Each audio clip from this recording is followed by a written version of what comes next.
بي شيء كبير يا عمري، والله العظيم غير شيء كبير. هذا كاع يعني ما تستعرفوش. هناك البعض لا يعترف. نشوف بعض الصحفيين والله نحر فيهم يا خوتنا. شوف الطريقة الإنجليزية. شوف المدرجات مباشرة إلى التماس، يعني تشاهد الملعب اللاعبين أمامك على بعد متر.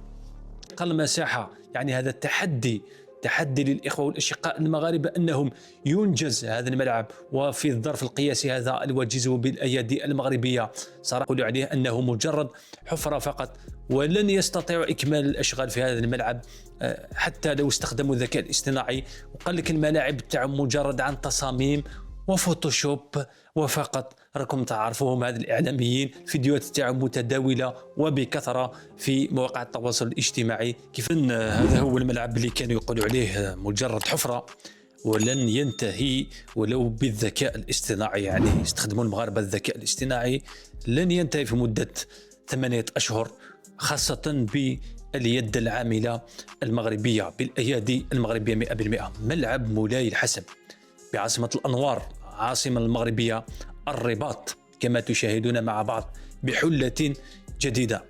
بسم الله وما شاء الله عليه. الأشغال 99% انتهت، مازال 1% يكملوا هذه الأيام. عبارة عن رتوشات فقط هنا الفوق في السطح، هذا السقف تاعو، وتنظيف المكان والمحيط خلاص انتهى، وكل شيء انتهى في ظرف قياسي وجيز وبأيادي مغربية 100%. شركات مغربية كما الجزائر عندها كوسيدار، شركة هما المغاربة نقولوا كوسيدار تاعهم اللي دارت كل الملاعب. شركة تاعهم بأيادي مغربية اللي دارت حتى ملعب طنجة رايح يفتتح عنده 4 أيام فقط. ملعب أكثر من رائع، ملعب عالمي اللي ما شافوش. نقولوا روح شوفوا، وشوف حنا درنا رياكسيون عليه ثاني. بسم الله ما شاء الله ما شاء الله عليه. كاين بزاف ناس على بالي من الدول المجاوره للمملكه المغربيه ما شافوش ملعب مولاي عبد الله وملعب طنجة ابن بطوطة، الذين بعض اشباه الاعلاميين، اعلام الزيغو والروغار، الذين يقولون خاصه هذا الملعب اللي لعب فيه المنتخب الجزائري يقول عليه أنه مجرد حفرة فقط، ولن يستطيعوا إكمال الأشغال في هذا الملعب حتى لو استخدموا الذكاء الاصطناعي.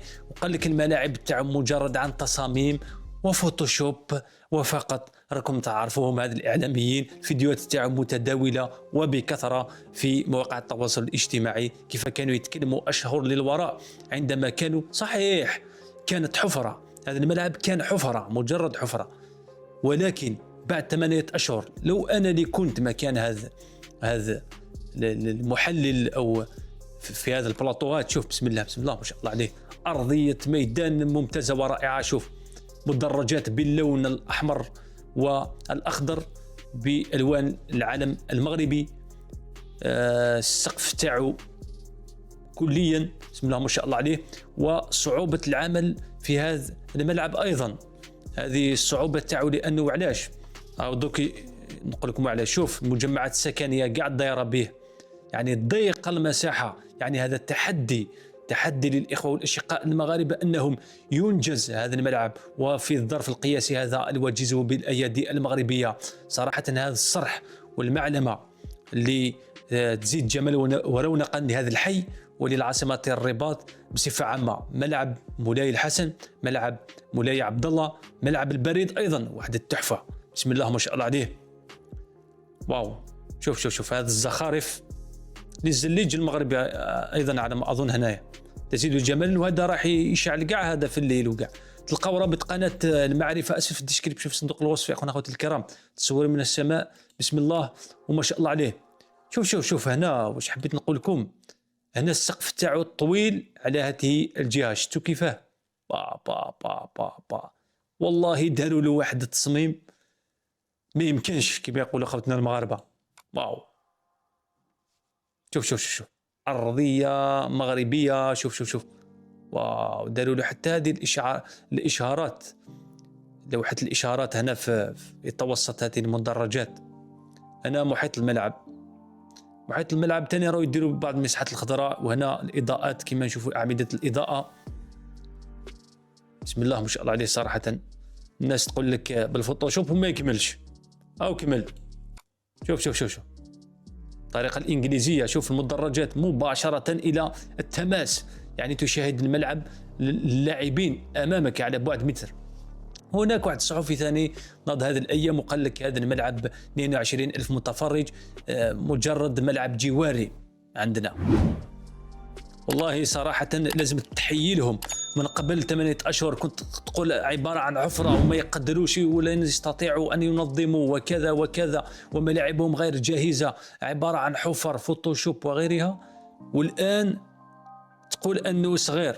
هم كملوا في ظرف 8 أشهر وبأيادي مغربية. لازم تعاود تظهر في الإعلام وتتراجع عن الكلام اللي قلته فيما قبل، وتقول يعني كنت ناوي أنه لن يستطيع المغاربة إنجاز هذه الملاعب في هذه المدة الزمنية القصيرة والمحدودة والقياسية. فنقول لهم أنتم مشكورين وبارك الله فيكم وجزاكم الله كل خير.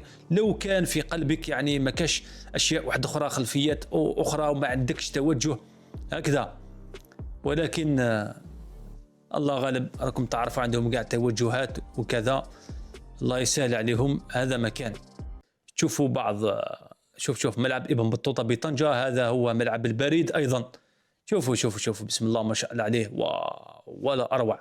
ملعب طنجة ابن بطوطة بطنجة أو هنا. شوف الصور. شوف في الليل تاني يشعل كاع. راني درت عليه الرياكسيون وبحثوا عليه أيضا في يوتيوب وتلقاو. هذا ملعب مولاي الحسن كما قلنا لكم، أوليك مولاي الحسن. الشاشات العملاقة قاموا بعملها. شوف الكراسي نظيفة أنيقة جميلة متناسقة. واو، أرضية الميدان شوف أكد لي على اخضرار هذه الأرضية. طابي زربية يا خويا، بسم الله ما شاء الله عليه. والله صراحة أبدعوا المغاربة في إنجاز هذه الملاعب.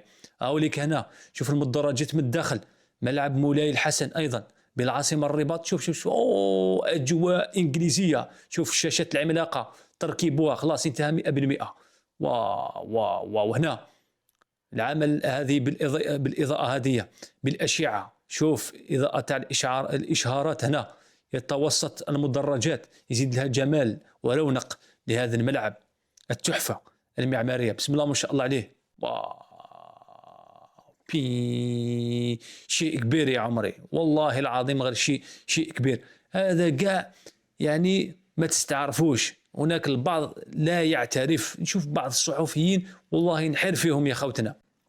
ونشوف أولي قال لك مجرد فوتوشوب ليست موجودة على أمر الواقع. وهذه الصور توضح ذلك. نعم، ملاعب عبارة عن فوتوشوب وأقلام تلوين وضعت في حبر على ورق. نعم، حبر على ورق وضعت في الموقع الرسمي حتى يصور للعالم أو الجمهور الرياضي أن المغرب يملك بنى تحتية ومنشآت وكذا. لكن في أمر الواقع هي كلها منشآت متهالكة، وهناك منشآت غير موجودة أصلا على الأرض. ملاعب ليست موجودة على أمر الواقع. وهذه الصور توضح ذلك. نعم، هذه الصور توضح لنا. كما شاهدتم قبل 8 أشهر قال هذه الكلمات الصحفي، ولكن هذه الأيام لازم يتراجع عن كلامه ويظهر في ظهور جديد إعلامي يتراجع عن كلامه ويقول يعني والله صراحة أبهرون المغاربة، لأنه 8 أشهر جاهزية كل الملاعب. ملعب مولاي عبد الله ملعب عالمي يضاهي الملاعب البرنابيو واليانز ارينا والملعب الوصيلي في قطر وملاعب مونديال البرازيل ومونديال الساوث افريقيا في جنوب افريقيا. لازم يظهر في الاعلام ايضا ويتراجع عن كلامه ويقول بسم الله ما شاء الله على الايادي المغربيه التي انجزتها في ظرف قياسي ووجيز في مده قصيره جدا. هذه هي الانسان اللي راه صافي في قلبه.